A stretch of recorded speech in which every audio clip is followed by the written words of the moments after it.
Wait, probably too long. Thinking, as long as I had a stable mind, that would be what I could contribute. It is true.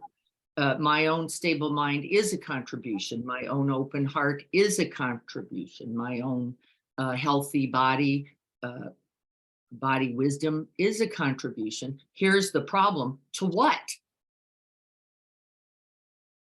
To what? Yeah, and then what? Because I got it all together now. Now what? Well, the whole point is actually to be well so that others may also be well, to be happy so that others may also be happy, right? To be at ease so that others may also be at ease. And then we devote ourselves wholeheartedly, as we've looked at throughout almost every text that we've looked at. We look to how then do we live? How then do we extend that well-being, that ease, that happiness, that joy? We are not cultivating so that just we are okay. We're cultivating as a part of the whole so that the whole can be well and happy and safe. And so that's why we're here. And that's why we're here together. And so I'm very happy to see all of you. We're going to do a couple things today. We're just going to look at chapter 1. We're going to start it more officially with practices next week. But I want to review it because there's some key understandings that Sharon starts right in chapter 1 with something she calls constriction and expansion. Did everybody see those words? Yeah, in chapter 1, constriction. Okay, let's think about constriction for just a minute while we're getting the rest of us in. Constriction is what separates us, right? Constriction, raisiny, pruny, dried fruity, that's what pulls us from the truth, by the way. Of our intra, says Dan Siegel, intra-connected reality. And without, in that constriction, I use the word a lot, contraction. You've heard me, right? Yeah, you've heard me use it. I think Libby's saying Sharon does too. I haven't recollected that, but I'm certain it's true. That contractedness, constrictedness, if one aspect of ourselves are in contraction, constriction, and Bessel van der Kolk says, okay, well, if the mind's contracted, so is the body. If the body's contracted, so is the heart. And you can't try to keep one door open without knowing you have to examine, open, inquire into them all. You get this idea, everyone, right? So you can say, well, I'm being open-hearted. I just hate myself. Nope, doesn't work, right? This is not the process. We have to be open-hearted beginning in some amazing way with ourselves. We're going to work a lot on this. Sharon Salzberg, of course, was a teacher that I was exposed to, many of us who have long practice of over 20 years probably. And I know Allie for sure, Adrian for sure, Carrie for sure. We began loving kindness practice with Sharon a long time ago. It is only in the last probably 10 years, honestly, of all that practice that I've had any value, understood its merits, understood its necessity. It's just seemed like a lot of saccharine stuff, loving, I don't know. And of course, for a long time, what I will tell you is I didn't feel much of anything. Not really. I said the words. Well, the good news was, and the science now supports us in this, the words, the repetition itself will win out. Well, it must be true, because I just kept saying the words, even though I'd make faces while I was, may all beings, I don't know. who they are. And by the way, how do I make them happy? I don't see any way to that either. And this seems ridiculous and pretty lofty as a goal, I might add. And the truth was, it was true. And I can say that definitively, that my own well-being then becomes others just by being in the room. That's how magic it is. Now, we've all just been in retreat, many of us. And thanks once again to Carrie, who makes that possible over and over and over again. I don't know how she does it, actually, but she does somehow. And I'm stubborn. No idea, because I don't want to be thinking about that, by the way. I get the easy job. She gets the hard one, as long as we all know who's really doing the work. And in all those retreats, what I see over and over again is whether it's for one day, whether it's for 3 days, whether it's for a week, whether it's for a month, I come out better. I come out better every single time. I'm stunned by this because I've been doing retreats a long time. Every single time, I'm more clear seeing. I understand the path better.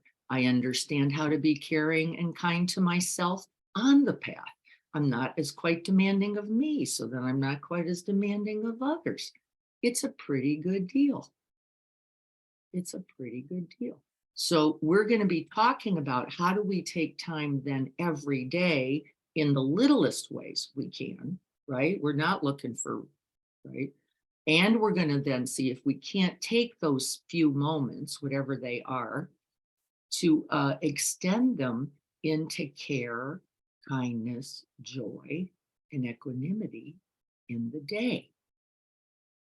In the day. How do we do that? There's a lot of talk now in the Western Buddhist community, by the way. We could just say in the West in general, is how do we actually care for each other? Because all of that time on the cushion, by the way, and Jack Kornfield was practicing in the 70s, and John Kabat-Zinn was practicing in the 70s, and Trudy Goodman and Joseph Goldstein. And guess what? All those beautiful, amazing practitioners were not talking about inequality. They were not talking about prejudice. They were not. Why? Because we were lost too. We were lost too. We didn't yet know. It's got to include everybody. We were saying all the right words. We meant it, except there was just a lot of white people sitting in those sanghas. Wasn't there? There was. Well, we're recovering too. We're learning too. We understand too. We can't be okay if those folks aren't okay.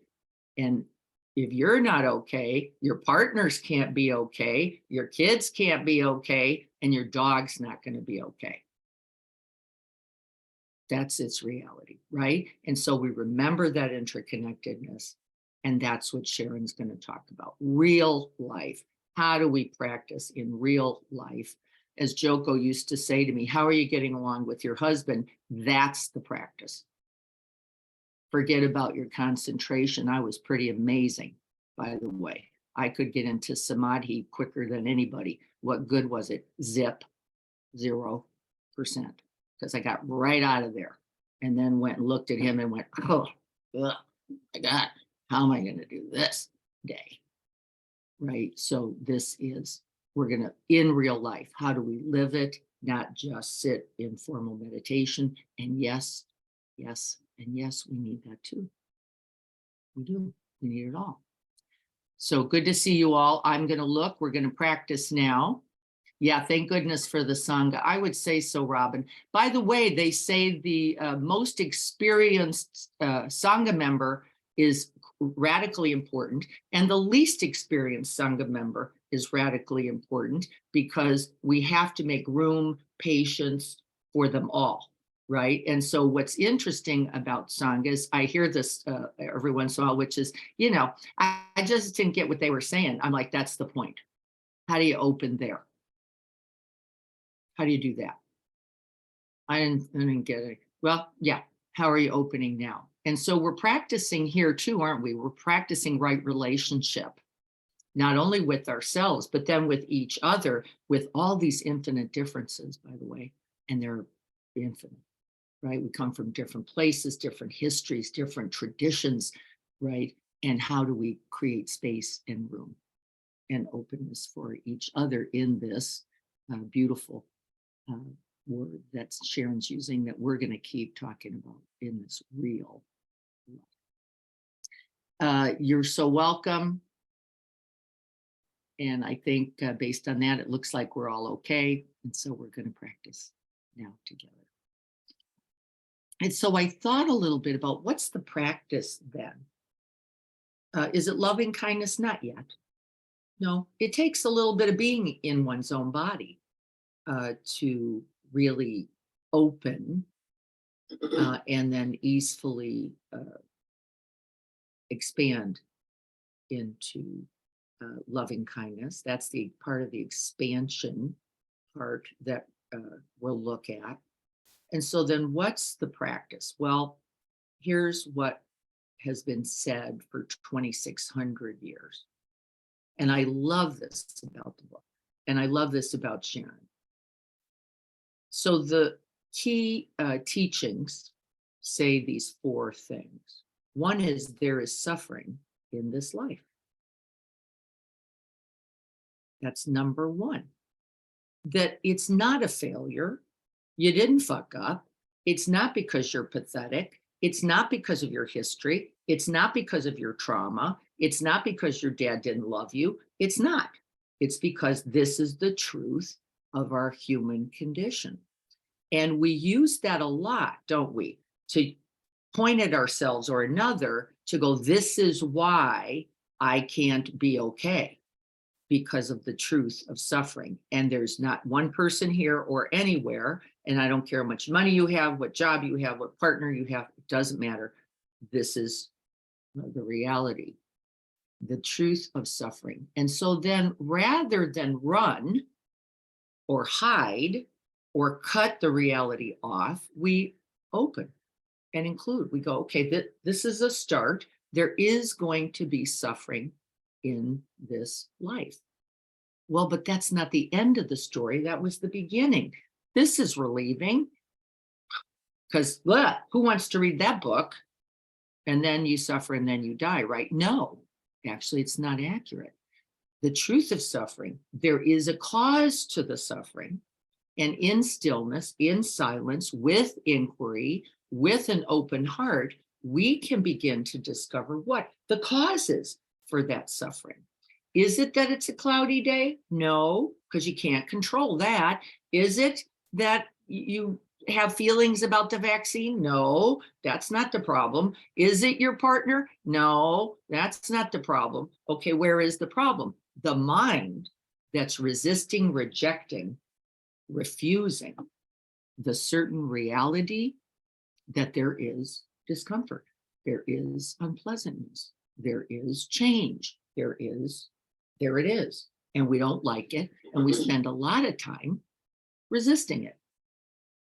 There is, says the Buddha himself, aging, illness, and death. These are immutable, no matter how many green smoothies you drink. This is the reality. Blech. Who likes this? Well, the good news, there are reasons, causes, and conditions for that distress about those realities, and there is a way. Once recognized, oh, I'm just shutting down here. Oh, I'm blaming others here. Oh, remember constriction, that word? We're going to keep looking. What are the ways we do it? What are the ways we do it? We're going to get very intimate with our own patterns for constricting. We will recognize also that even though it appears we're just constricting, contracting, and separating from others, that there's no such thing, that you've already done it to you. This is the second essential truth. There's no such thing as shutting down to another without shutting down to that very thing in you. And then our job is what? Expanding. Can I open? This is where the loving kindness, the compassion practices will come. But if we don't see where we're constricting, we can't apply the medicine, can we? Right? You get what I'm saying? We can't. How do you offer what's needed if you don't even know where it hurts? And we don't know where it hurts for a primary reason. We avoid, deny, push away, resist, get busy, distract. We do everything we can possibly do not to be there. And in fact, this is the work. So I thought the practice today might be just seeing where we constrict. If we could rest in that a little bit rather than our habit that we actually just recognize, open a little, take a few breaths, soften the body, let it go, let it be, let it in, whatever is needed there. Okay, so let's get ready to practice.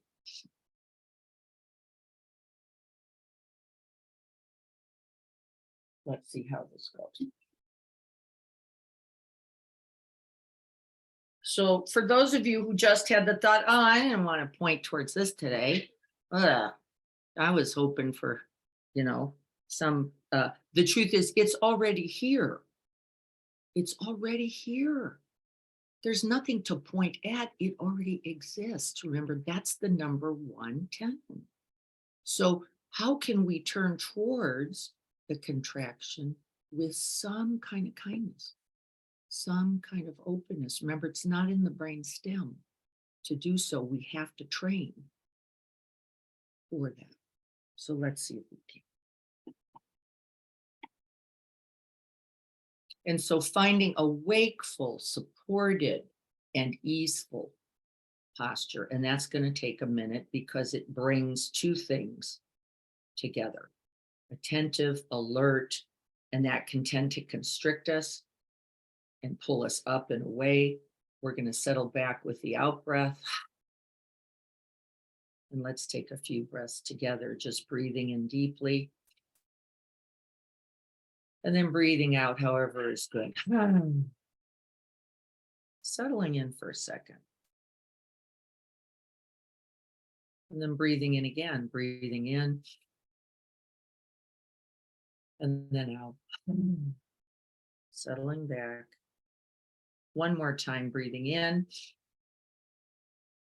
Gathering all the dukkha, all the samsara, breathing it out.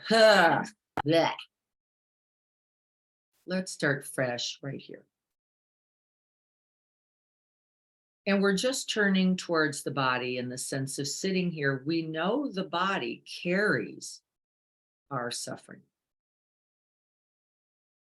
We're not pointing towards it. In fact, as we sit here holding the body as a whole, we're going to see if with each out breath for several, we can't actually begin to release, to let melt away, to soften.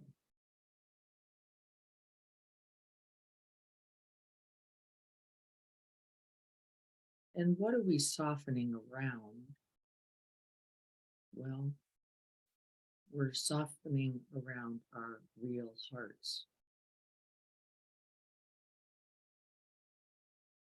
And remember that heart of bodhicitta, the one that wishes and wants happiness, ease, well-being, equanimity.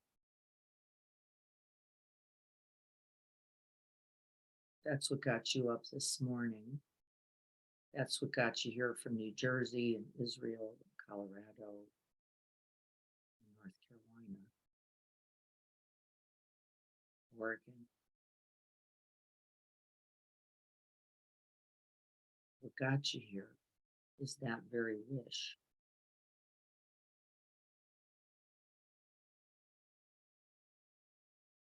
And so we breathe into the heart space for just a moment from the sense of the body as a whole, touching into the heart space and seeing if you can't allow, not, you don't have to light it, it's already lit. If you can allow the felt sense of that aliveness, the aliveness of that very wish.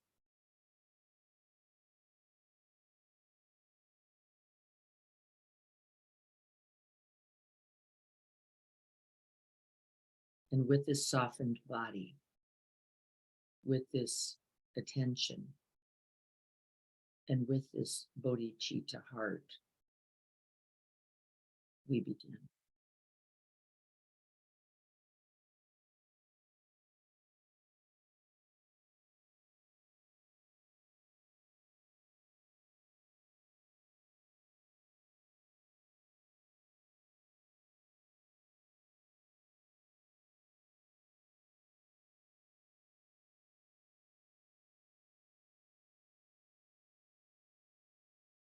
And we're just going to rest for several moments in that heart-spaced breath.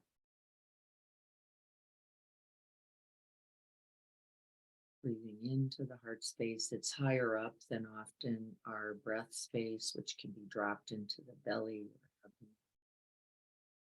And we're breathing in here because there's a whole polyvagal bundle here that really is amazing communicator. It really lets us know the subtlest, the very subtlest sense of contraction or constriction. And if you're able, and if it's useful for you, you may choose to place a hand there in that polyvagal bundle. Only because I want you to feel that sense of expanding and contracting.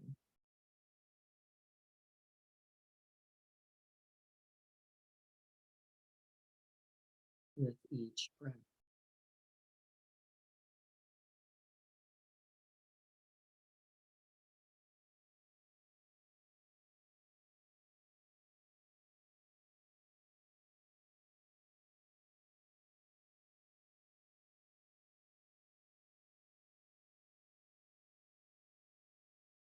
And as we rest in the heart-spaced breath, we have to be very careful. Almost immediately, we start to have bias, opinion, preference, and judgment about whatever is happening there.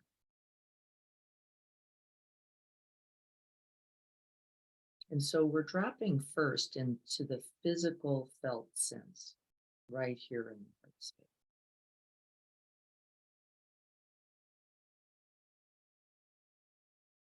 Seeing if you can't release and soften the body with the out breath.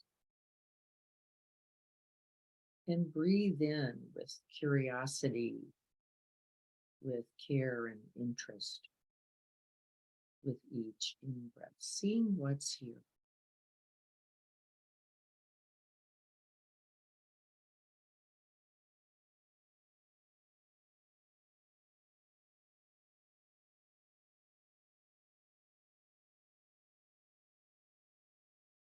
It requires a quality of mind that is open, receptive,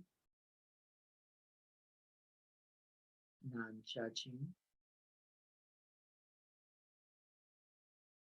allowing, and present. There is no other breath with which to be. And so the mind that's moving forward into the next breath, am I going to stay like this? Is this going to go on forever? How long is she going to be in the breath space? Just know you're adding constriction and contraction of mind will impact and affect the body. See if you can feel that.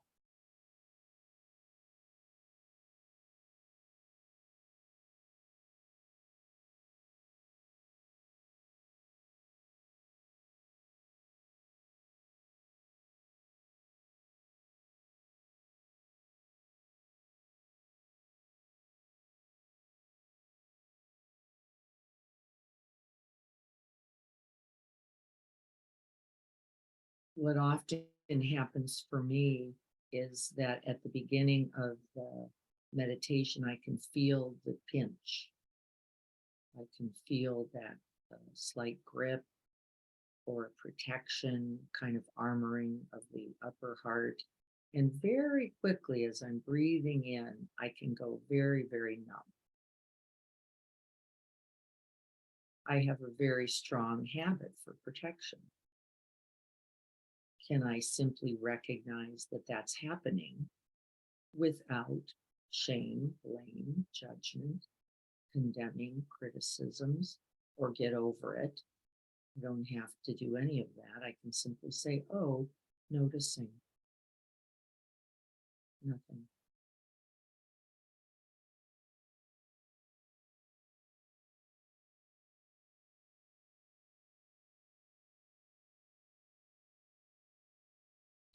But rather than switch it up to something more interesting, because now we can move into pinch, tightness, or the nothing, those are both defense strategies. Let's see if we can't just simply stay. We're going to remember all of Pema's teachings from the places that scare you. This is one of our scariest right here.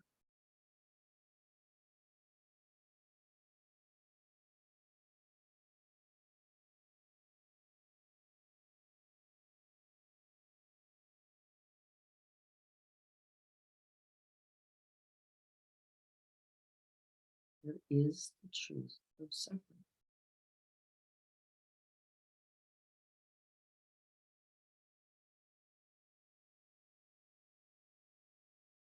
And there is a path, a way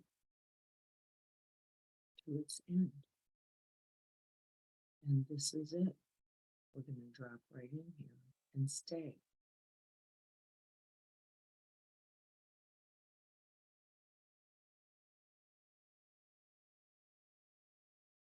Be watchful of the habits to start expanding on purpose. Like I'll just take a little deeper breath and open this up. Yeah, can you breathe with first rather than try to change it, try to get it some other way? Can you be a little friendlier?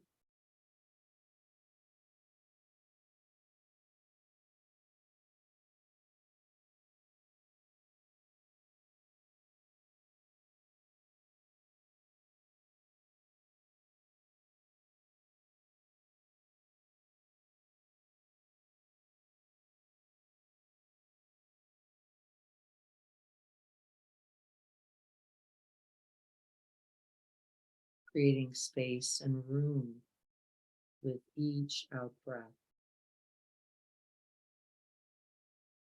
For whatever you make contact with on the in breath. Tight, hot, hard, numb, heavy, burning, sensations arising. And rather than push, pull, try to make something happen, we're just allowing. And that by itself is a radical act of kindness.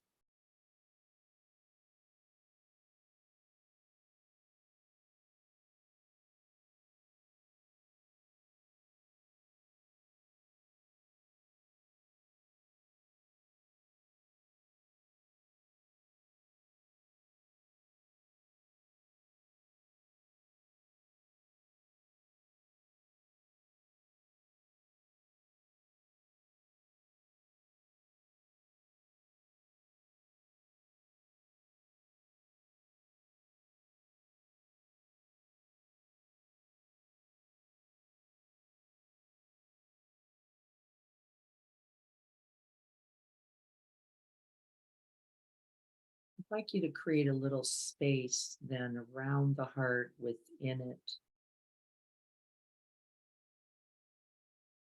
And I'd like you to rest the attention there in that sense of expansion or spaciousness. And just let the heart be. Let it do whatever it's doing or not doing.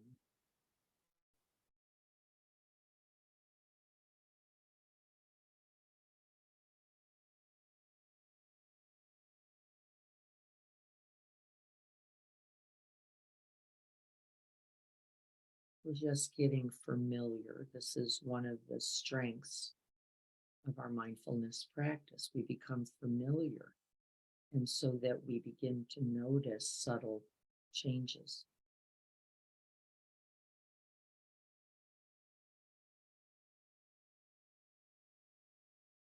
So if you were just thinking, well, nothing's happening, that's actually not correct. It is true that your mind is not yet stable sufficiently, not quite supple enough, not quite keen in the attention. And so we just stay.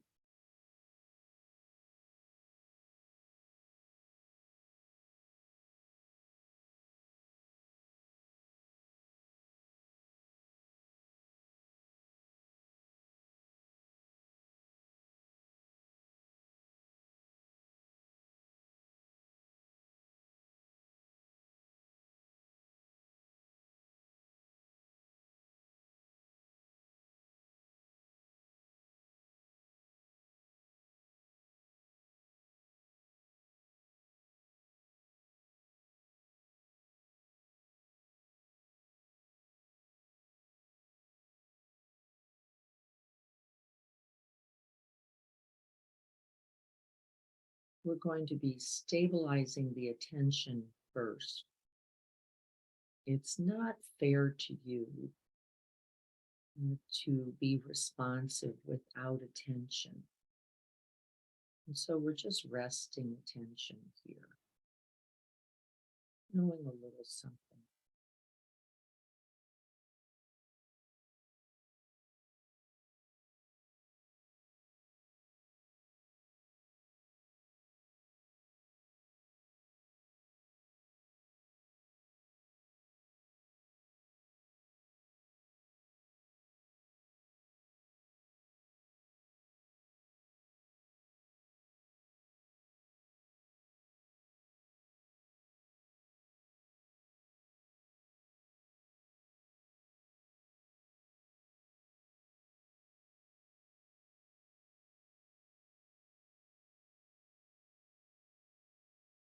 As the body softens, the heart begins to have its little subtle um, sensations. And they don't need to be named. None of this is required, but you can start to feel just a kind of enlivening here. And it might just be, oh, kind of heavy or a little burning, a little pinch there. We're not going to make stories up about this. This means that, or interpret this is not useful. We're just being with ourselves like this.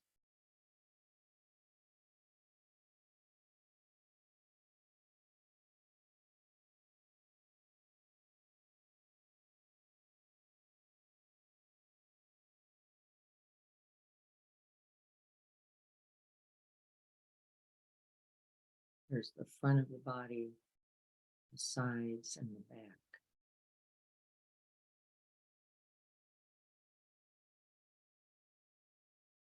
There's the contact with the physical heart, and then there's the movement within, beyond the physical heart to the subtle body,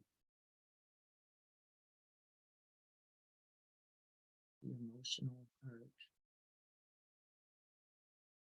the pained heart, the joyful.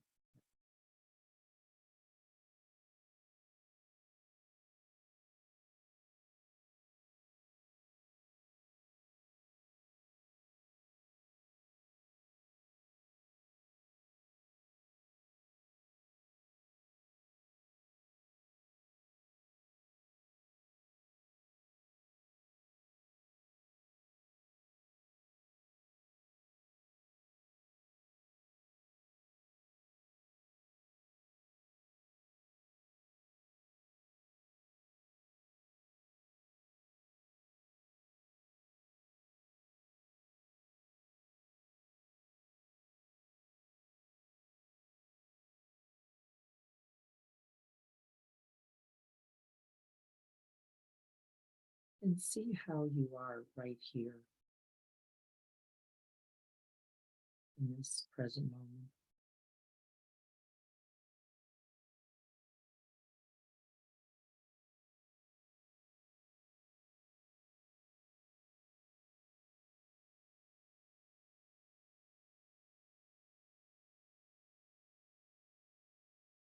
Close the breath.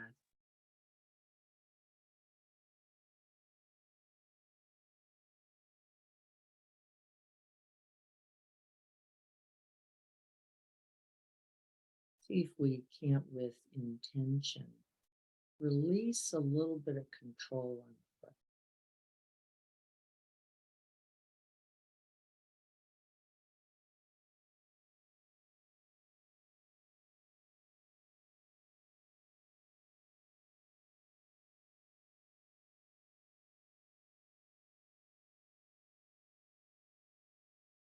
We're so afraid of our pain, our suffering, our confusion,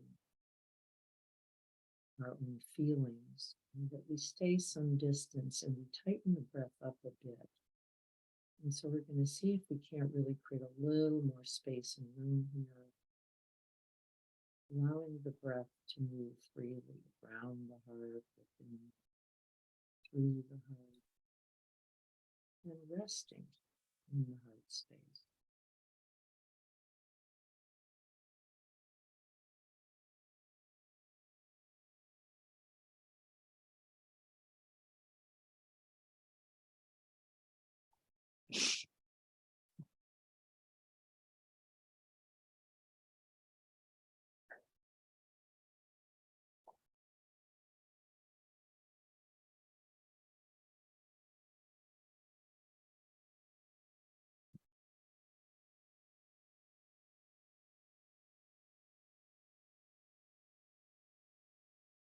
And then we're going to explore the way the mind can contribute to that contraction or constriction.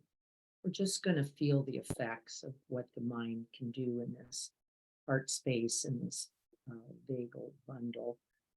We're going to recollect now, if you would, a moment from the past. And it could be anything. I just want you to call something to mind that is not now, that comes from the past. And I want you to notice where the mind goes.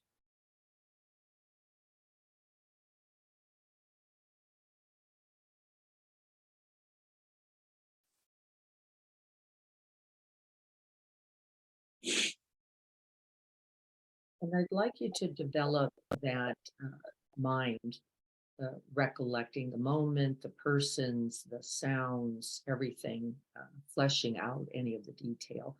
And actually, as I'm doing it, I'm getting an actually fairly sharp pain off on the right upper part. And I'm just noticing that. I'm seeing if I can simply abide, be with.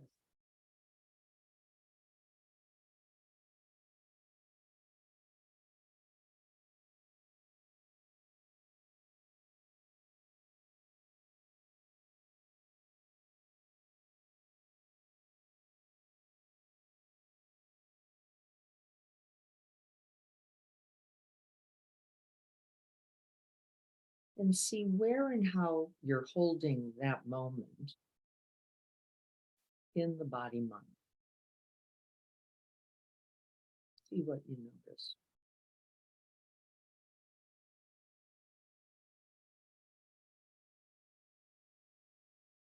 Is there expansion, opening, ease, lightness? Is there contraction, constriction, maybe a felt sense of tightness or claustrophobia? Maybe a bit of restlessness, anxiety, or distress? Doesn't matter. There's no one way to experience this. We're just seeing how we are. And that the body mind remembers.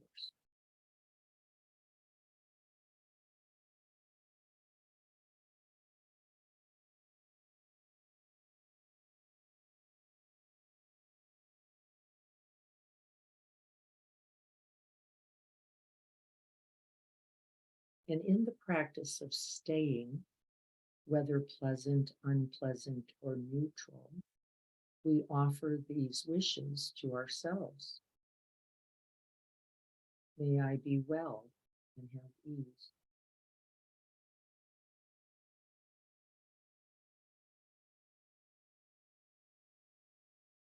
May I be free from internal and external harm.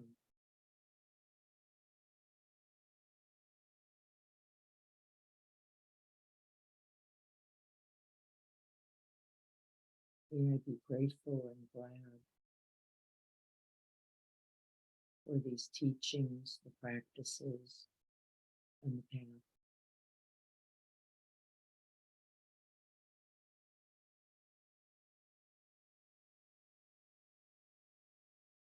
May I find an opportunity right here, right now, to simply breathe in and be with whatever is arising.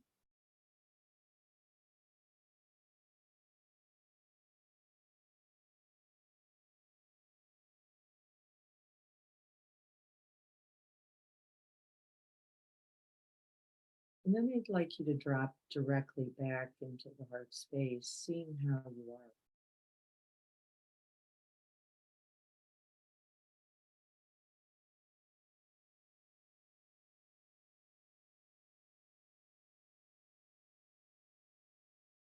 Now holding those wishes.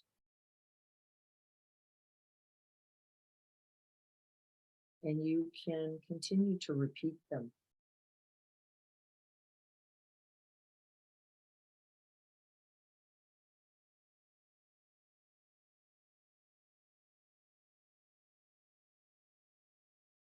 And of course, always finding the ones that are real for you.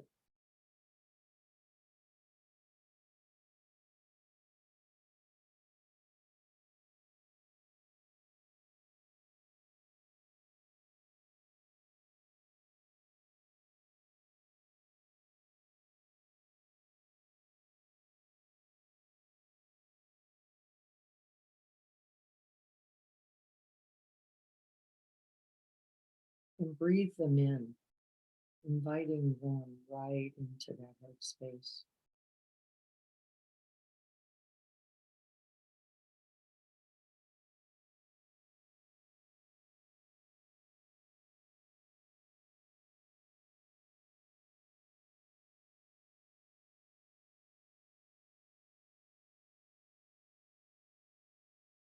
Letting go of whatever the imagery was, whatever the narrative of the past, seeing if you can't simply invite this present moment, kind, compassionate heart, and offering that to yourself.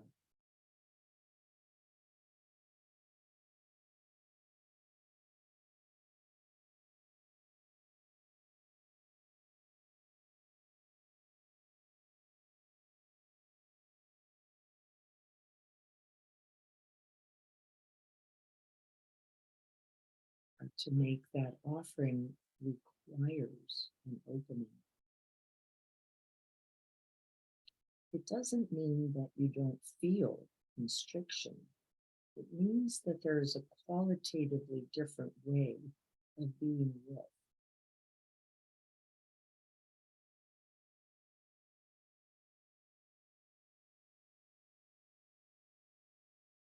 We're not trying to get rid of anything. We're not trying to make something else happen. We're trying to be with, breathe with, and abide, staying close and moving closer. This essential being with ourselves without judgment, without condemnation, without reactivity, without separation. We're practicing here.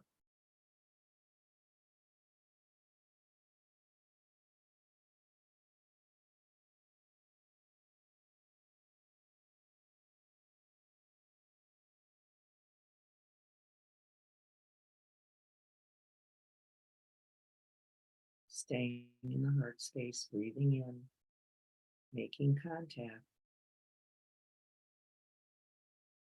softening, opening.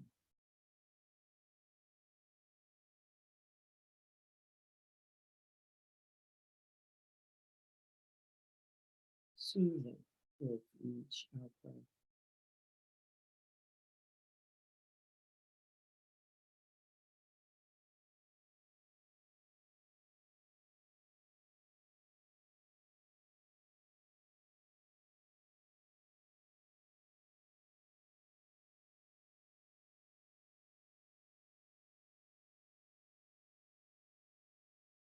And then I'd like you to bring to mind, if you would, a moment in the future and letting the mind find its way. You don't have to be quite so focused on this, just seeing where the mind goes in the future.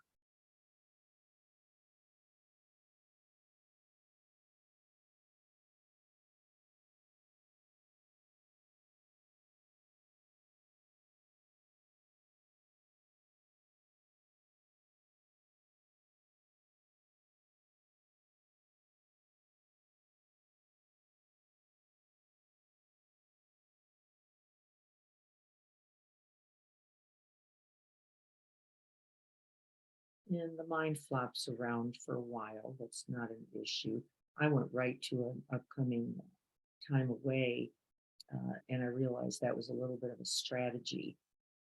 And then I just opened a little wider and I went right to my task list. Gotta get there, gotta do this.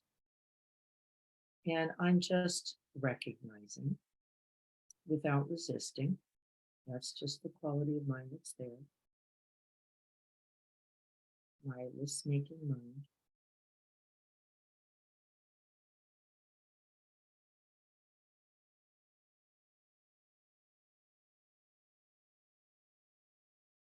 And letting it be.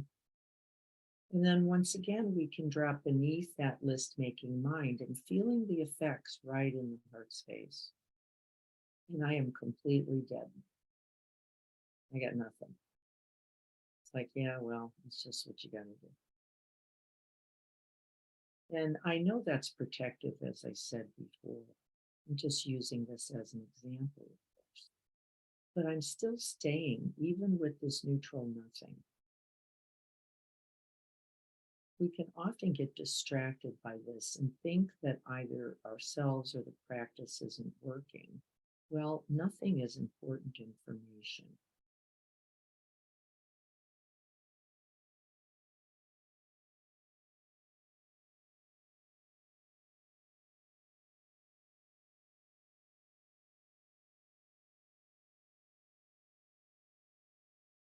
Breathing in, creating room for that very experience.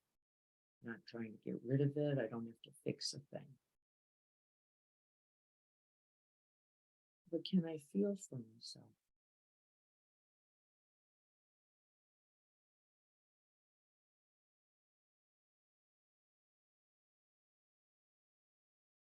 In my own disconnect from my own separation, in my own.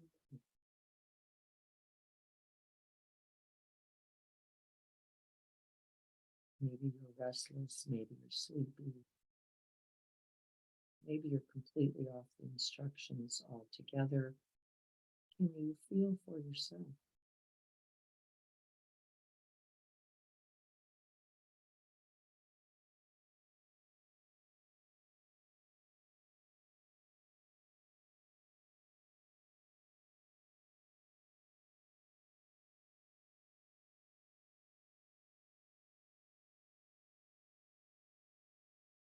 And breathing with, staying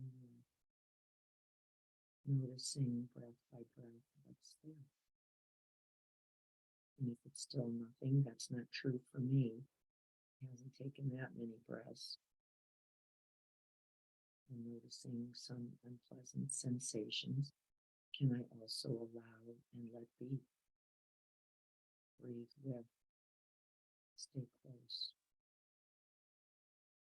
make room.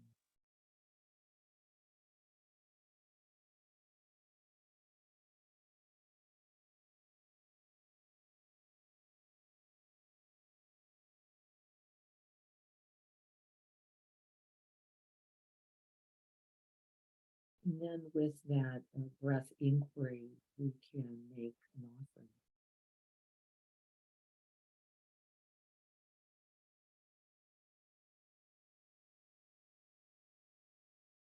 May I be safe, well, and have ease.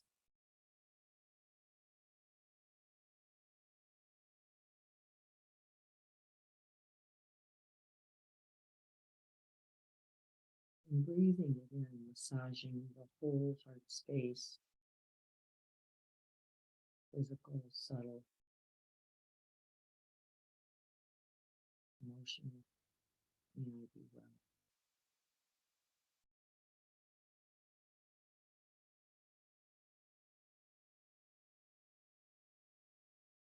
And see what you notice about the constriction, the tightness, the grip. And remember, the antidote is not necessarily a miracle. It doesn't just necessarily go away, but it does continue to change. And see if you can't notice that. And maybe the changes, it gets more intense. And we continue to make the offering, even with this tightness, this tension, this grip. May I be well and have ease.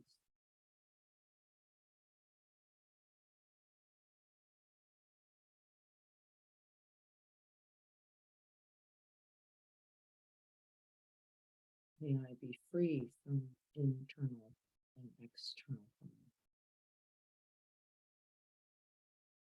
I don't have to add to the storyline that I'm failed. There's nothing to do, and I'm hopeless. The practice is hopeless.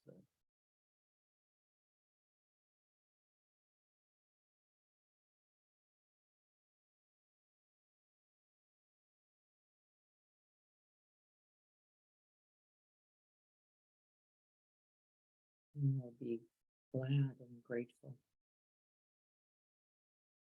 for this opportunity, this very moment, to be awake, to be alive, to be open.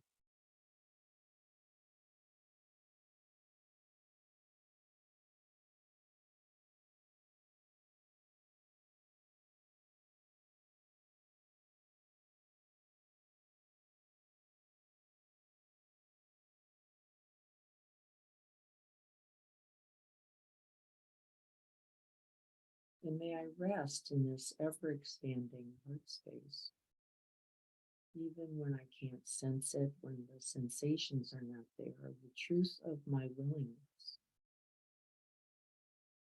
the very fact of turning towards and not away, has made this heart mind bigger.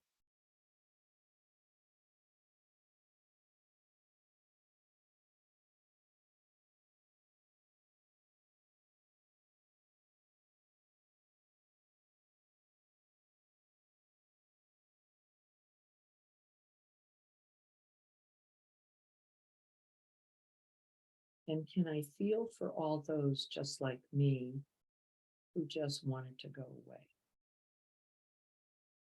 who just want to be happy, who don't really want to deal with the realities of pain and suffering, who feel too fatigued, too weary, too hopeless or helpless.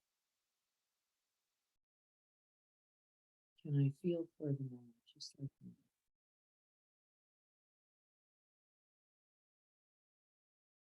And open.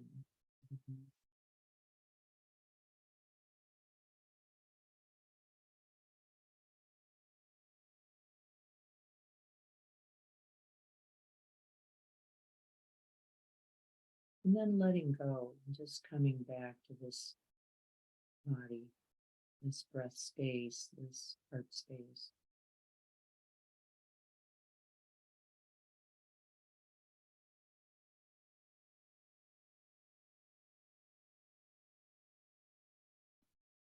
Continuing to breathe in, inviting in good medicine.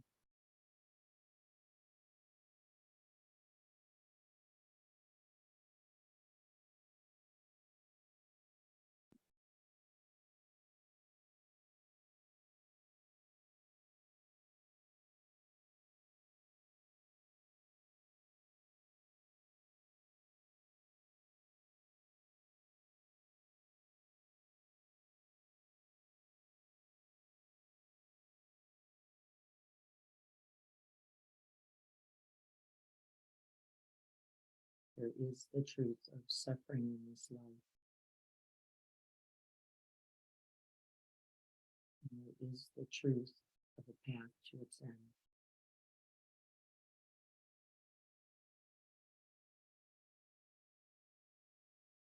May we willingly stay and move closer and offer whatever's needed.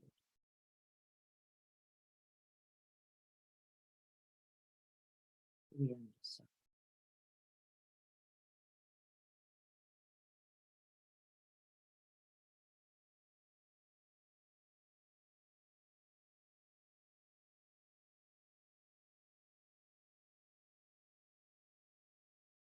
May we all be safe and well and have ease.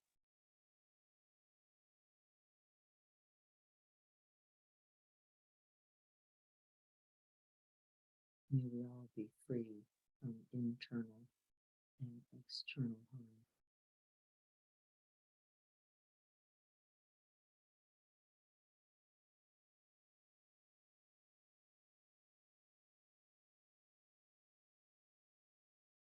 May we all be grateful, glad, and rejoice at our good fortune to be alive this day,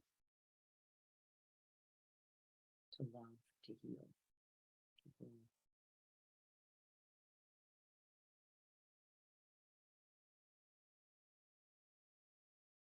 May we rest, all of us rest, in the boundlessness of our good hearts and the good hearts of others.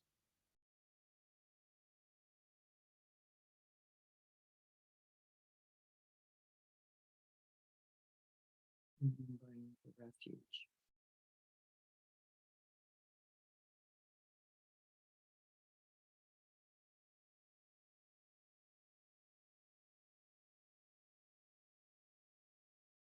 May this practice, this very day,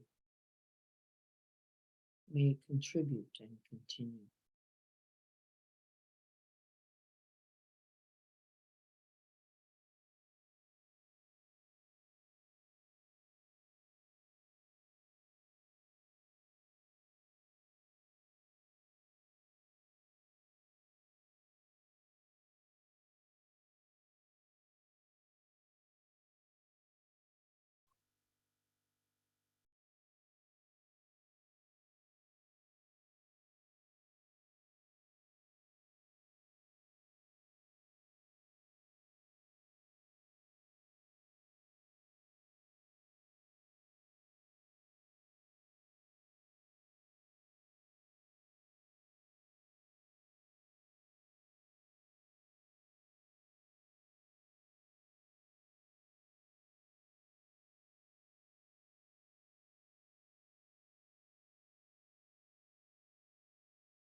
And so we may have been able, maybe, maybe not, to cultivate a little bit of a felt sense of the contributions of constriction versus expansion. And we're going to keep investigating that. I thought we would go, if there aren't any particular questions, to the chapter and just take a little look at that. If you don't have the chapter, please let me know, and I will make sure you get it again. I love Sharon's reference to the Jewish holiday that's coming up, that, like just simply the selection and the freedom was 40 years for them to get Yes. them, but the freedom was I guess their journey through the desert was constriction. Yes, the narrow path. I've forgotten the Jewish mitzrahim, or I don't know how you say it either. I'd never even heard of it. Yeah, mitzrahim. It's very close. Maybe Leslie knows it. It meant a narrow pathway, didn't it? And that we all have time there. And that we do not have to, again, buy into that as an identity, or a fixed state, I think is kind of important. The tendency we all have to go, this is it. It's just going to suck like this forever. Closing down to the complete reality that there's no such thing. It doesn't mean it's not difficult. It doesn't mean there's not suffering. And it also doesn't mean that there's not a path away to be with. Remember, that's our first work. We're not trying to get somewhere else first. It doesn't work well. And I think with Passover and Easter coming, these are in every tradition, remembering that there is hope, remembering that there is new life, really every moment. We don't wait for Passover and Easter. We don't wait, right? That there is a way to cultivate this every day. And then what are the ways? What are the ways? Well, we now have science on our side, right? To say there is a way, this is the way, and it's not getting away. It isn't going somewhere else. It's not, there's no amount of distraction. There is no amount of pasting something over. There's no amount of just grafting on beautiful, blissful flowers on top of your suffering in the hopes that it magically goes somewhere. It will not. So we just know that, oh, what a relief, right? What a relief. Makes me happy to go. I don't have to try to get rid of it. I can just be honoring of it and then work with diligence and joy, right? Both a little discipline, a little joy on going, wait a minute, I don't have to just collapse here. I hope I didn't get rid of you guys. I didn't mean to. We're here. Oh, good. Thank you. That's good. I just want to look at something for a moment and say a few things in the introduction to real life. She writes here, we will learn how to live a more authentic life in a supportive and accessible way. I take that to mean real, right? We will investigate the old habits because remember, we have to turn towards suffering on the path to its end. There is no way around it. We try and try and try. If only I could get rid of it, right? Then it would, I could start practicing. This is often the belief thought. I can't practice now because my life's so shit. If I could just get it together a little, then I could. Well, it's the opposite. We have to actually come towards our life as it is in order to get free of the causes and conditions, right? We will notice some ways that the habits no longer serve us, but we can be grateful for their appearance. They were a resource once, as we know. They were the best I could do. That numbing that I just felt, I've got to be grateful. It got me through a lot of years, probably, when there was nobody there to hold my hand, and I wasn't able to do it for myself, right? Probably numb, not that bad. And I didn't kill anybody. That's probably pretty good too, right? That's good news. It could have been a lot worse. Suffering is a universal experience. Our form of suffering, the uniqueness of that might just be ours in the moment. So I felt a twinge, you might have felt nothing, somebody felt a burn, right? And so then we go, well, it's not the same. Well, yes, actually it is. It comes from the universal causes and conditions. We know what they are, wanting something to be different. These two things drive us crazy. We're going to develop tools through this book for navigating that contact and that suffering and grow stronger, by the way, in our ability to greet it, to meet it, to breathe it, be it, and by so doing, ultimately to heal it. We do that then really not just for us, we're doing it for everybody. It will serve and benefit everyone, even when you can't see that happening.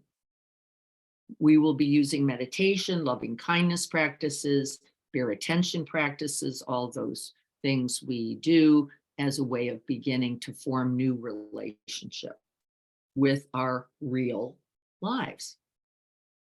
With our real lives. Here's one of the questions that was asked in the chapter, and then we'll actually take a little look at it. What do you do with a contracted mind? How do you relate to it? These are key questions, aren't they? Are you lost in anger, shut down, disconnect? Are you feeling nothing at all? There I was going, wait a minute, I don't even know if I'm breathing. What do you do when you notice that you're in that state? What do you do? Well, what we usually do is get out of there, go hang out in somebody else's body. And that's called, right, projection. I'll be over there somewhere, usually judging that as deficient, and because being over here doesn't feel too good. But our job is to cultivate a certain kind of essential heart muscle for being with. Whenever we're feeling contracted, we usually either project out, we throw it onto somebody else, you, if only you'd be different, better, I could be okay, or we self-loathe, go into hatred, or we just numb out, right? And we've got those three versions. We're going to keep looking at that because actually we all have all of them. Sometimes it's you're the jerk, sometimes I hate me, and sometimes I don't care. I don't know. I don't feel anything at all. We're going to watch for that starting next week. Where are we? Oh, wow, I've got a kind of really nice way of projecting out onto the world so that the world sucks. I don't want to be in the world, and I separate and disconnect and isolate myself. And now I've got a really good reason, right?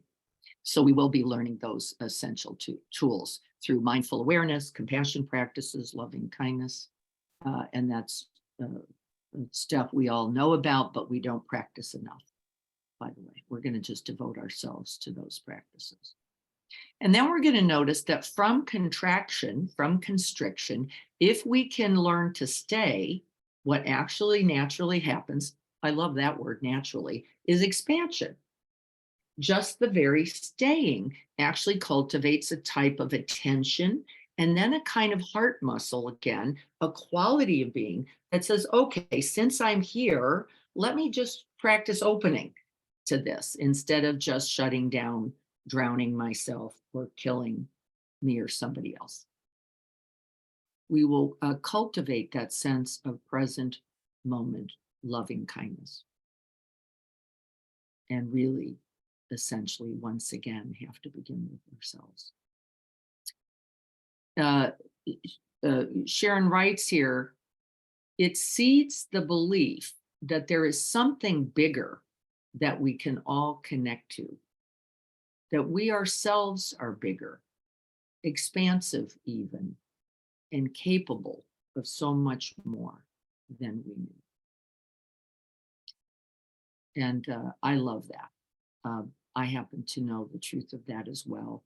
And even when I forget, there is something in me that ultimately remembers. Our words, hearts, and actions can line up eventually with our larger heart vision. And rather than our small egoic anxieties, fears, distress, despair, we can hold ourselves, and in so doing, reconnect to ourselves and then others. And so here's the final quote that I took. To live in a less constricted way with a more spacious, open sense of possibility, creativity, connection, and joy, we need to get real about what's most important and to ask ourselves, what do I most deeply yearn for? What would I benefit from letting go of? What do I know is ultimately possible for me? And I think she writes one more thing here. Let me see if I can find it. Nope, that was the last quote I took. What do I most deeply yearn for? What would I benefit from letting go of? What do I believe is ultimately possible? And then we risk everything. We have to, because what's the point of it? Okay, any questions about that before we go take a little look at the chapter? Let me see if I can find that chapter here. I'm going to put this on screen share so that you guys can all see it too.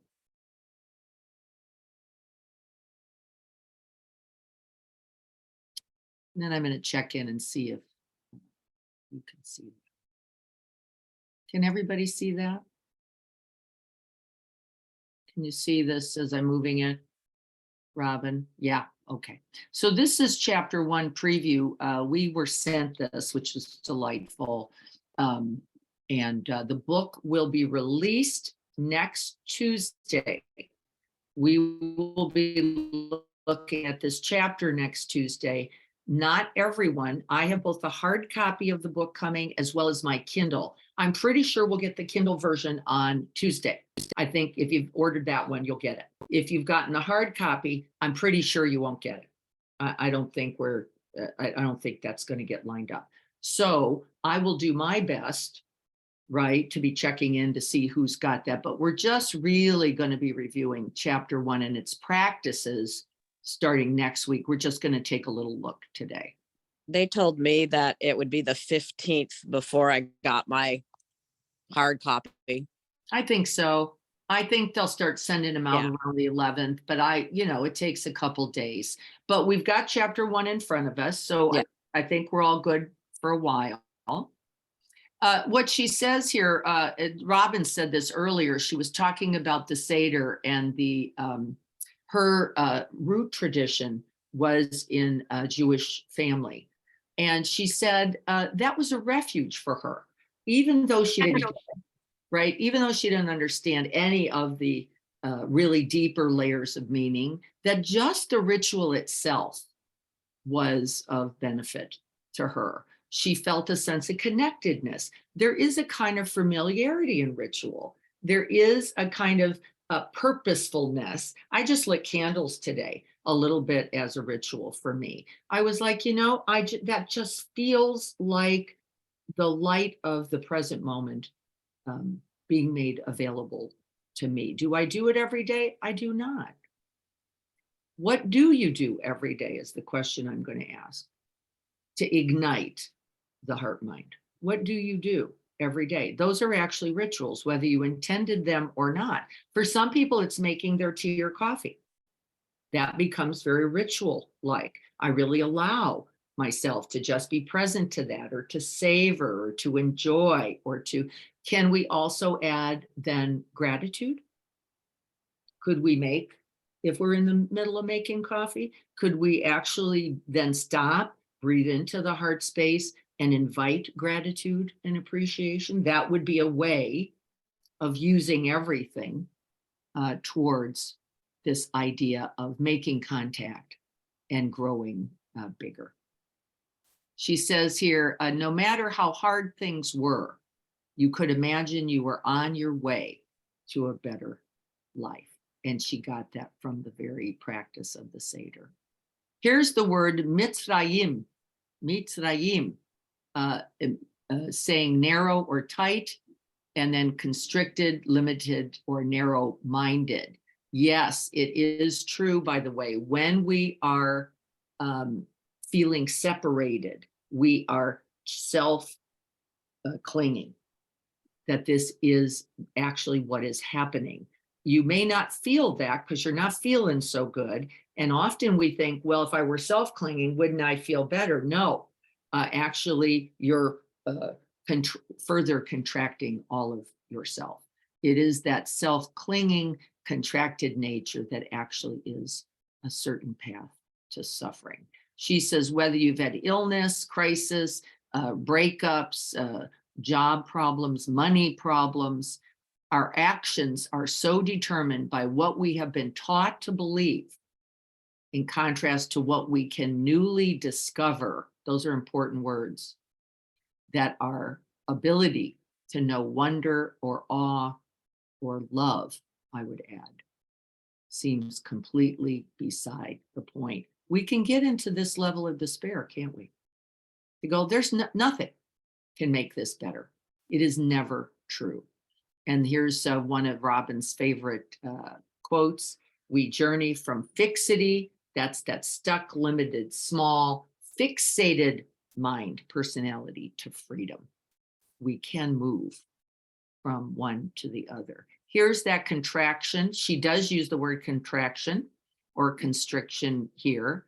Moving beyond our single pointed focus. The single point being what? The suffering, deficient, pathetic me that I believe is fixed and not true. She suggests we think of the last time you were lost in fear, the last time we were unable to forgive ourselves, the last time we felt trapped, a time of craving that was so strong that all reason and common sense left us. Those are times we experience limited options, the blunting of our creativity, our disconnect. This is what happens. In order to disconnect, this is a very important message. You have already turned away from the truth of our intra-connectedness into self-clinging. You have already done it. What we do, though, is say it's life. We don't recognize that quality of mind in us. We go, no, life took me itself away from me. Life did it. Here's the truth. Life will never abandon you. It is not true. It must be you. Life will never abandon. It must be you.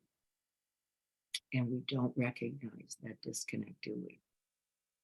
We don't do it. We go, no, it's the circumstance. It's the weather. It's the partner. It's the, no, it doesn't mean that's not bad. It doesn't mean it's not painful. I'm not saying that, but the stuck with it, the no option, that is some essential disconnecting from our own pain, from our own pain. And we're going to learn better and better how to stay. I get mad at the universe. Yeah.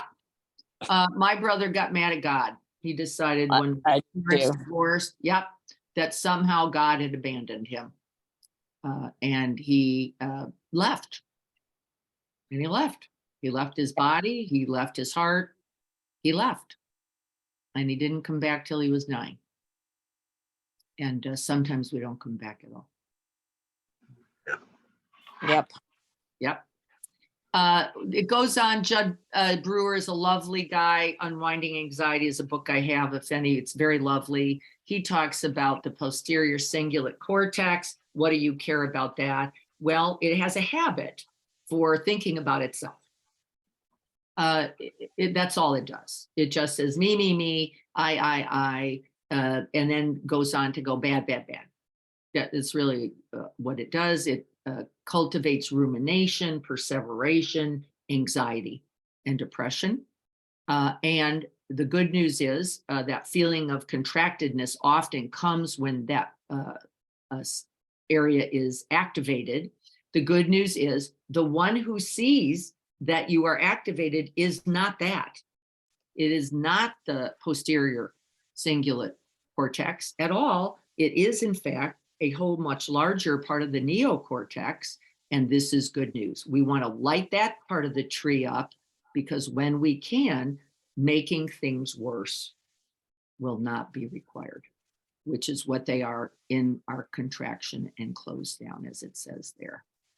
We're going to stop in a minute. I'm just going to go see if I can see anything else that might be useful for right now.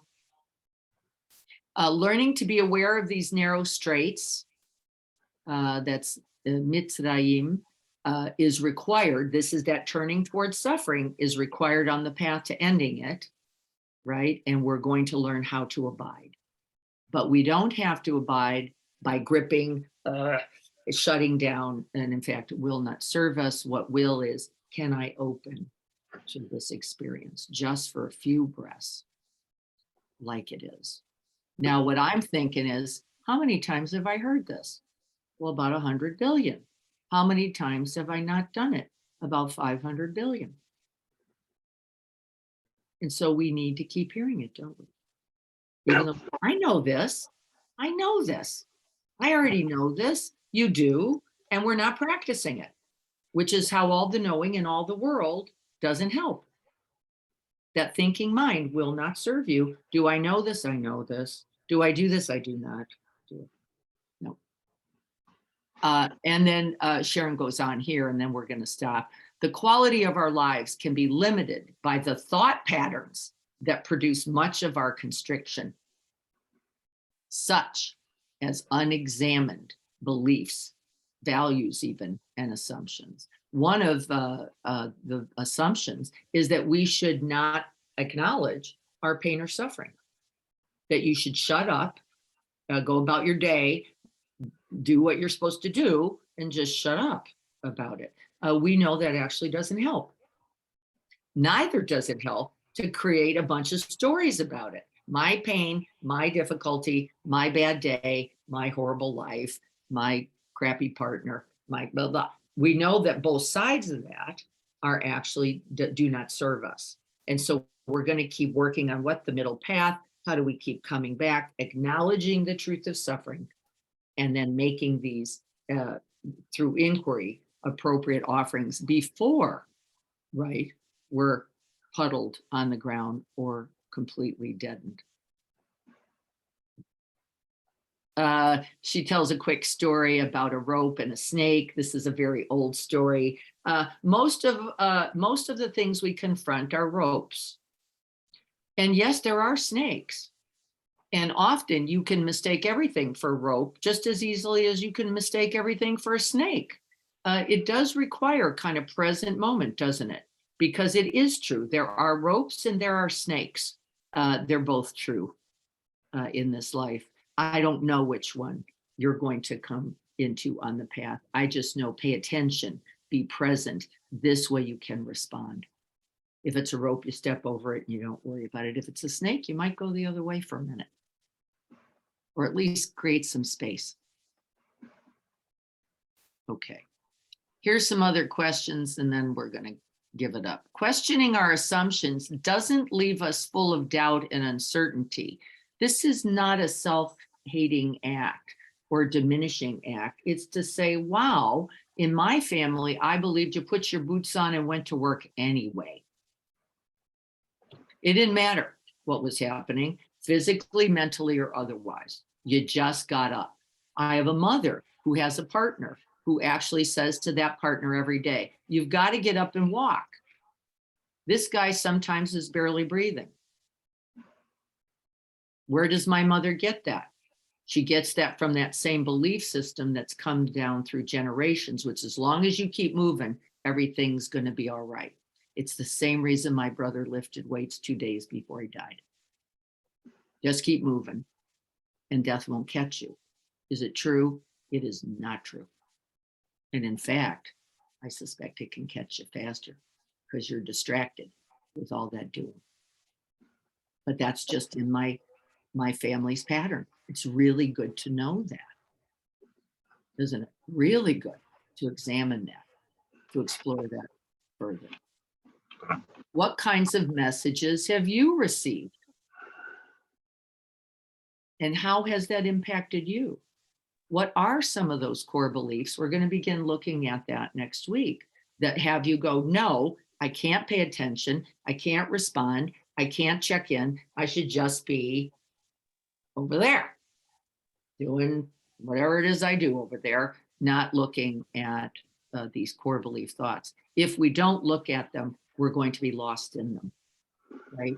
Just lost. And we don't want that. It will not serve us. And it will keep us caught in the loop of suffering. I'm noticing this with the Gen Z group. One of their core belief thoughts, I don't know where they got it either, is you have to have a plan.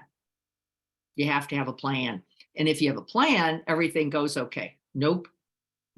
It's not even true, because mostly that plan's made up. I'm like, where'd you get your plan? I don't know. That's what I think I should be doing. Well, it's good, but you need resources, you need supports, you need practice, you need, right? These are the things that lead us down the path. Oh, no, don't have that, but I got a good plan. I'm going to be the president. Well, that's a nice thing. Right. And then there's all that, right? Commitment, intention, efforting, and supports that we have to be building in. Yes, I'm going to read some of the chats as we're getting ready. Chris writes, if I can't help myself, well, maybe I can help you. Yeah, that's our favorite codependent anthem, isn't it? There it is. I can't do a thing about me and so I'll get over there and fix you. And then everybody gets pissed off at us because they're going, really? Why don't you just work on yourself? What are you doing over here? And boy, do I have the best advice. Oh my God. Oh my God. The best advice ever. I don't take it. I don't use it. But man, am I great at offering it. It's why I became a therapist. What good, and they pay you for it. It's just unbelievable. Holy cow.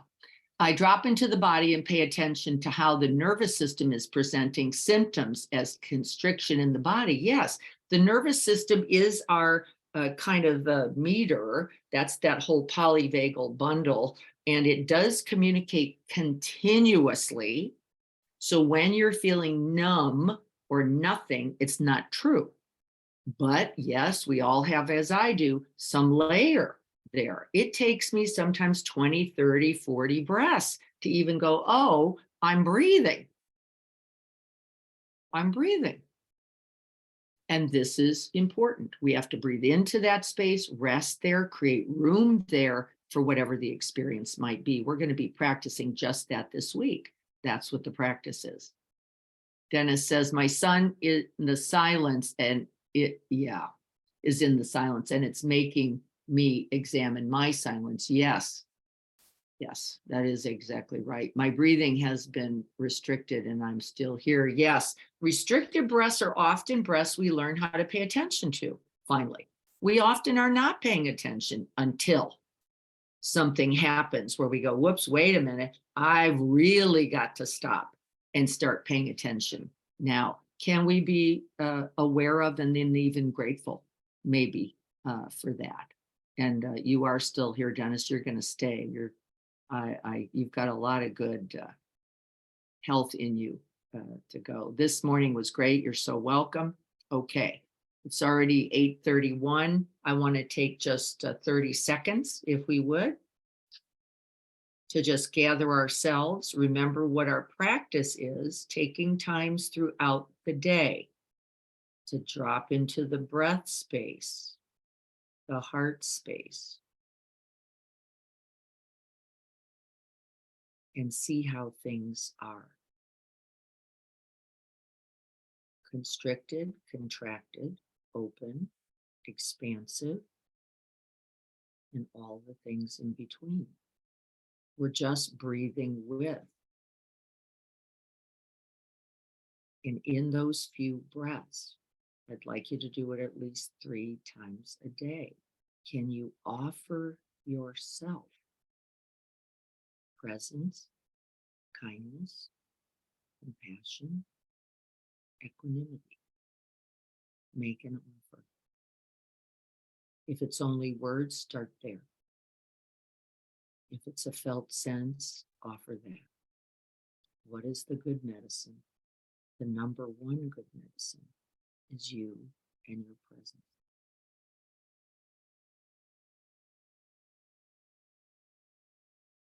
May we all be well and be filled with love and kindness. May we have ease and be peaceful. And may we be happy. Truly happy.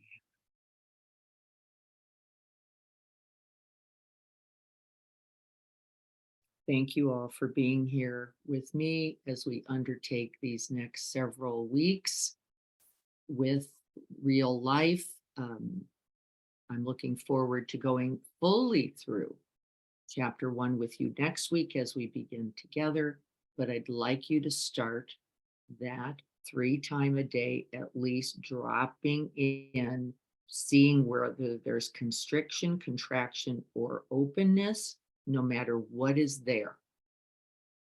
Offering yourself one of those boundless abodes. And find your phrase, find the gesture, find the way of being that for yourself. All right. Thank you so much. I'm glad to be here with you all. Blessings, blessings, and much love. I look forward to starting officially next week. This is going to be a wonderful book for us, by the way, because we don't do these practices. We just don't do them. We're going to stay with them for 8 weeks and then see the difference that actually makes in our lives in the sense of connectedness. So thank you all. Okay, everyone, I will be sending a little note. This is what I want you to practice. I think everybody's got chapter 1, and then we will be sending the Zoom for you to review if you need. All right, everybody, be well this day. Good to see you all.